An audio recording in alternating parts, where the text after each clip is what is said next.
Hi friend, आप सभी का स्वागत है my YouTube channel multi classes with Urvashi में। फ्रेंड्स, आज हम डिस्कस करेंगे केस स्टडी पर। तो फ्रेंड्स, जो केस स्टडी होता है वो एक व्यक्तिगत अध्ययन होता है। इसमें हम किसी व्यक्ति के बारे में पूर्ण अध्ययन करते हैं। यह सत्य घटना पर आधारित रहता है। फ्रेंड, आप सोच रहे होंगे कि इस केस स्टडी का डीएलएड के कोर्स में क्या काम है। तो फ्रेंड्स, बता दें कि जब छात्र अध्यापक शाला अनुभव कार्यक्रम में जाते हैं तो उन्हें ऐसे बच्चों पर केस स्टडी बनानी होती है जो सामान्य बच्चों से भिन्न होते हैं। हो सकता है वो मानसिक रूप से भिन्न हो, शारीरिक रूप से भिन्न हो या किसी अन्य कारणों से भिन्न हो। तो ऐसे बच्चों पर उन्हें केस स्टडी बनानी होती है। उन्हें जो भी प्रॉब्लम होता है उनके तह तक जाकर हम उनकी समस्या का समाधान करते हैं और उनको एक आत्मनिर्भर बनाते हैं ताकि वे आने वाले समस्या का सामना खुद से कर सकें। फ्रेंड्स, यहाँ पे एक स्टूडेंट है मेनका धीवर, जो प्रॉपरली स्कूल नहीं जाती थी, तो उस पर ये केस स्टडी बनाया गया है। तो चलिए फ्रेंड्स, देखते हैं कि केस स्टडी कैसे बनी है। तो फ्रेंड्स, सामान्य सूचना में हम जैसे कि जानते हैं कि इसमें छात्राध्यापक की सामान्य जानकारी दी जाती है, जैसे कि छात्राध्यापक का नाम है, वो कौन से स्कूल को चयन किए हैं शाला अनुभव कार्यक्रम के लिए, उनका पता है, उसका प्रस्तुति दिनांक है। अब है छात्र या छात्रा का विवरण। छात्र या छात्रा के विवरण में हम छात्र का नाम से लेकर उनके माता पिता का नाम, उनका व्यवसाय, उनके माता पिता की शैक्षिक योग्यता, वार्षिक व्यावसायिक योग्यता क्या है, उनकी मासिक आय क्या है, इन सब को हम इसमें लिखते हैं। फ्रेंड्स, इसके बाद हम जो स्टूडेंट है उसके कितने भाई बहन हैं उन सब का विवरण भी हम यहाँ पे देते हैं। अब बारी आती है प्रस्तावना की। तो फ्रेंड्स, प्रस्तावना में हम केस स्टडी की सामान्य जानकारी देते हैं। जैसे कि इसमें आपको देखने को मिलेगा कि जो बच्चे होते हैं वो कई प्रकार के होते हैं। सब बच्चे अपने आप में अद्वितीय होते हैं।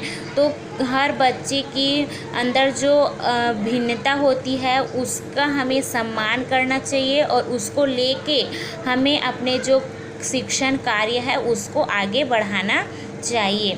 तो जो केस स्टडी होती है वो ऐसे बच्चों पे बनाई जाती है जो सामान्य बच्चों से शारीरिक रूप से, मानसिक रूप से भिन्न होते हैं, अर्थात उसमें एक व्यक्तिगत भिन्नता पाई जाती है।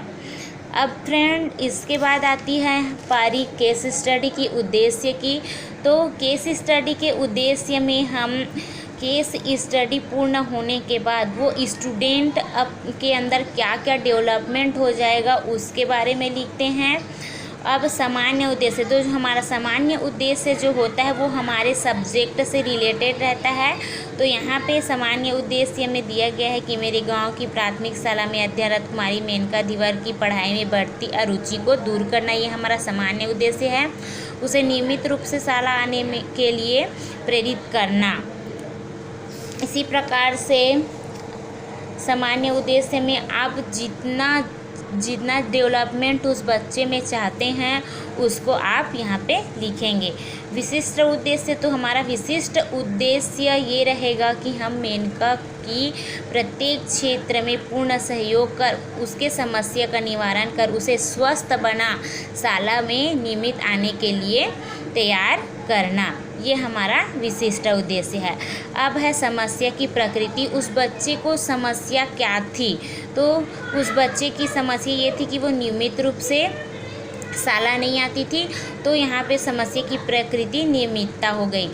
हो सकता है समस्या की प्रकृति इसके अलावा अन्य हो, जैसे कि उसको कोई शारीरिक समस्या हो या फिर मानसिक समस्या, तो उसका वर्णन भी हम यहाँ पे करेंगे।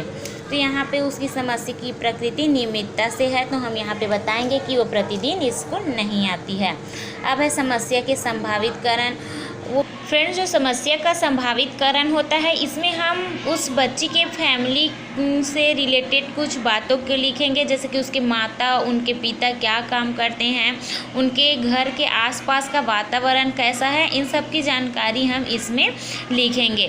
साथ ही इसमें हम वो भी लिखेंगे कि हमने मेनका के जो समस्या है उसको जानने के लिए क्या किया और वो समस्या हमें किस तरीके से पता चला।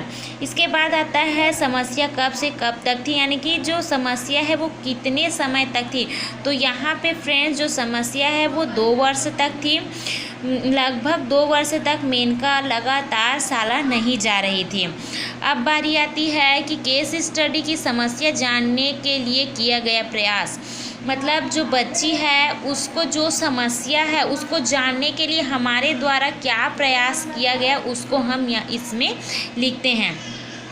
हो सकता है कि हम सीधा उनके माता पिता से बात किए हों कि मेनका को ऐसी क्या समस्या है जिसके कारण वो शाला नहीं जा रही है, या फिर हो सकता है कि हम उसके कोई क्लोज़ फ्रेंड है उससे बात किए हों ताकि वो उसके बारे में कुछ बता पाए।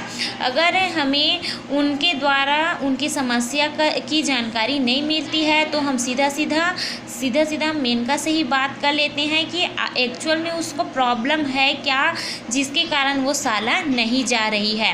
फ्रेंड्स यहाँ पे हमें उसके समस्या का पता पूर्ण रूप से चल जाता है कि उसको वास्तविक में क्या समस्या है।